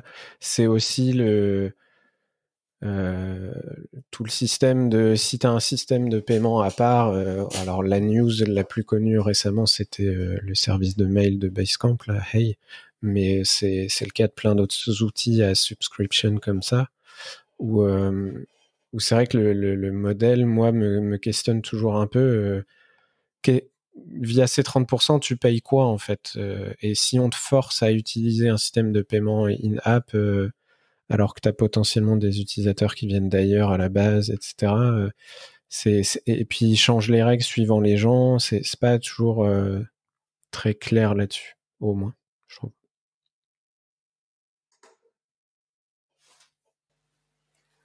Wait and see. On verra si c'est autre chose que du marketing pour passer pour des gens sympas. Auprès des développeurs qui, comme tu le disais Boris, c'est vrai, vu l'UX des derniers Mac, on voit de plus en plus de gens sur Twitter dire ah c'était mon dernier Mac, je repasse sur Linux. Mais avec Windows, le M1, on verra, ou Windows. On passe au dernier lien de la semaine et c'est le 40 millisecondes bug. C'est un lien de Geoffroy Coupry. Ouais. Alors c'est un bug que je trouve intéressant, puis comme on parlait un peu de web perf, je me suis dit que c'était un peu dans le sujet. Donc c'est quelqu'un qui bosse chez Avast, qui travaille sur un soft qui s'appelle URL-Lite.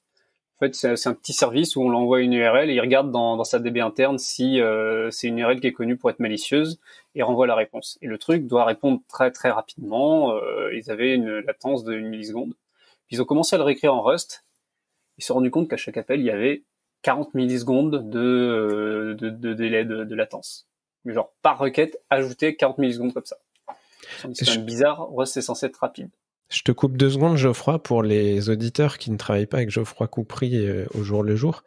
Son échelle de qu'est-ce qui est lent n'est pas la même que nous. Je reprécise, il travaille sur un proxy, un load balancer, machin. Moi, 40 millisecondes, bon, voilà quoi. La notion de real time, ça s'approche de la même échelle que nous parce que je précise. c'est Boris, je crois que tu pourras peut-être confirmer, mais je crois que c'est à partir de 100 millisecondes qu'on détecte la latence en fait, et que si on veut qu'une page ait l'air de s'afficher de manière quasiment immédiate, il faut qu'elle se charge en moins de 100 millisecondes. Il me semble que c'était là-dessus quoi. Ouais, c'est ça. Et côté JavaScript, on considère qu'une tâche JavaScript est une longue task, c'est-à-dire qu'elle elle coupe le CPU pendant très longtemps à partir du moment où elle dépasse 50 millisecondes d'exécution.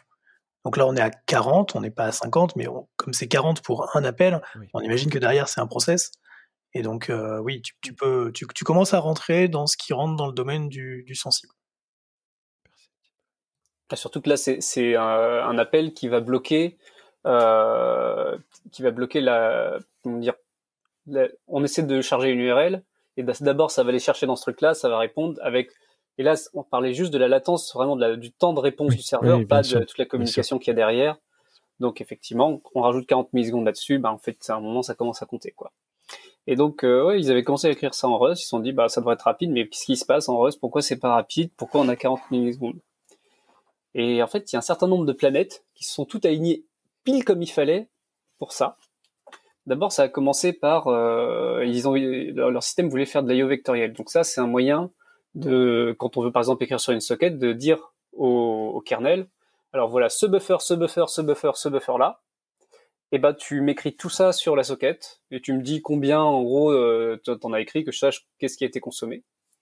Donc ça évite de faire, allez, maintenant tu écris ce buffer là, ok, maintenant tu me réponds, après tu écris ce buffer là, maintenant tu me réponds, etc. Donc ça permet de gagner énormément de perf. Donc déjà, ils avaient un premier bug là-dedans, c'est que l'interface qui faisait de l'IO vectoriel, en fait, avait une implème par défaut qui était utilisée, qui faisait un appel par buffer. Un appel au write plutôt que write vectoriel, donc un appel par buffer. Ok, ça commence par ça. Donc ils se rendaient compte que s'ils désactivaient ça et qu'ils mettaient tout dans un gros buffer préécrit et qu'après ils envoyaient, on n'avait plus la latence. Ensuite, ils se disent, qu'est-ce qui se passe? Parce qu'en fait, si on met tout dans un seul paquet, ça rentre dans un seul paquet TCP, la réponse HTTP est petite, donc ça allait assez vite. Et là, ils ont regardé, mais il y a le fameux algorithme de Nagel pour TCP qui apparaissait là-dedans. Le principe de l'algorithme de Nagel, c'est quand on envoie un paquet TCP et qu'on n'a pas reçu le hack, donc l'info d'en face qui dit c'est bon, j'ai bien reçu le paquet, on va mettre en buffer les prochains paquets parce que peut-être qu'il y a une erreur, etc. Et donc là, avec le truc qui était censé faire de l'IO vectoriel mais n'en faisait pas, le premier paquet envoyait les headers HTTP, et là le kernel il attendait le hack pour dire ok, une fois que j'ai le hack, j'envoie le reste qui est le body. Alors que s'il n'y avait pas d'IO vectoriel, on aurait tout envoyé d'un coup et on aurait reçu le hack plus tard, mais de toute façon toute la réponse était déjà envoyée. Mais alors pourquoi on recevait pas le hack tout de suite? Alors déjà ils se sont rendus compte, effectivement on peut désactiver Nagel avec l'option TCP no delay. Et là en fait l'autre problème c'était côté client, il y a un concept qui s'appelle le delayed hack. C'est quand on reçoit un paquet TCP, on ne hack pas tout de suite le paquet, parce que potentiellement si on a reçu de la donnée, on va probablement en renvoyer tout de suite après, et dans ce cas-là on peut ajouter le hack au paquet et ça envoyer tout d'un coup au lieu d'envoyer plusieurs paquets d'un coup. Ou alors peut-être que l'autre côté va renvoyer d'autres paquets entre-temps, Et on peut hack plusieurs paquets d'un coup, et comme ça pour éliminer un certain nombre de paquets et réduire le trafic réseau. Et s'il se passe rien, Linux par défaut, il attend 40 millisecondes avant d'envoyer le hack. Et donc là, on avait ce cas où il y a le serveur, on fait un write avec les headers, hop, pouf, on envoie le paquet au client, et on attend que le hack arrive pour envoyer le reste du body. Et le client est là, attends, ok. Non, il n'y a rien qui se passe. Non, ok, là, ça fait 40 millisecondes, je t'envoie le hack, tu m'envoies le body, c'est bon. Voilà. Et t'as vraiment un alignement de plusieurs trucs. Ah ouais, c'est... Et souvent, des bugs réseau de perf comme ça, t'as plein de petits trucs qui posent pas de problème chacun de leur côté. Et en fait, tout d'un coup, t'as tout qui s'effondre, quoi. C'est marrant. Très. Faut faire du TCP et du HTTP, il y a plein de bugs rigolos comme ça. Entre deux lectures de RFC. De même que la notion de real-time est très spécifique à vos besoins, la notion de rigolo peut changer en fonction des... Moi, j'aime beaucoup ce genre d'article. Pardon. Ouais. Je disais, j'aime beaucoup ce genre d'article. Je comprends rien à ce qui est écrit. C'est pas du tout un domaine où j'ai des compétences. Mais j'ai lu ça avec le regard d'un lecteur d'Agatha Christie. Tu vois, t'es là en train d'essayer de trouver qui est le meurtrier. Puis en fait, ils sont plusieurs. Je suis assez fasciné par la façon dont émerge la complexité dans nos outils, parce qu'on a plein de trucs simples, et puis ça devient un truc complexe, puis au moment ça devient vraiment un truc compliqué carrément, et on essaie en train de tirer des petites ficelles pour essayer de comprendre ce qui se passe, et je trouve que ça se lit vraiment comme un roman policier, quoi. T'es là en train de découvrir, et je trouve ça vraiment chouette. Excellent. Moi je l'imagine très bien, la personne la pencher sur son Wireshark en regardant les paquets qui passent, et puis pourquoi il arrive 40 millisecondes plus tard, celui-là, pourquoi? Puis après, tu vas gratter dans les patchs du kernel pour comprendre que non, mais c'est juste écrit en dur, là, à cet endroit-là, la valeur par défaut.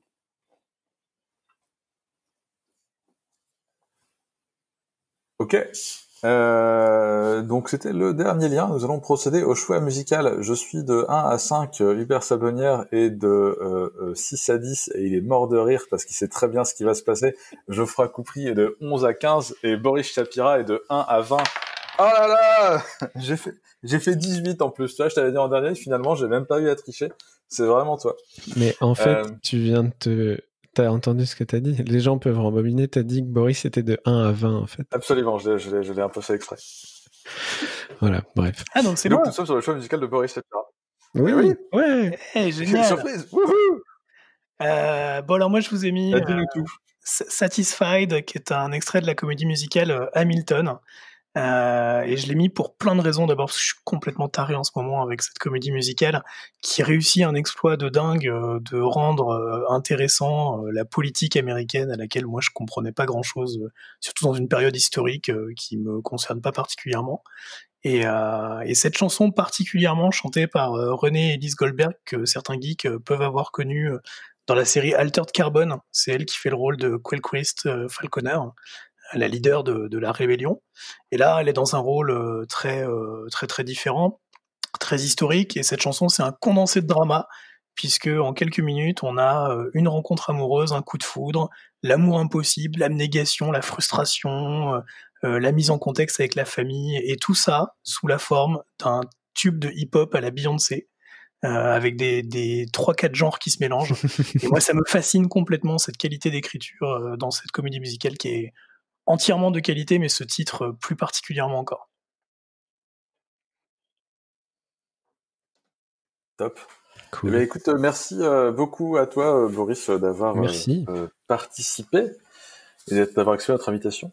Merci d'avoir participé et merci à vous de nous avoir écoutés et on vous dit à la semaine prochaine. À la semaine prochaine. Merci à vous.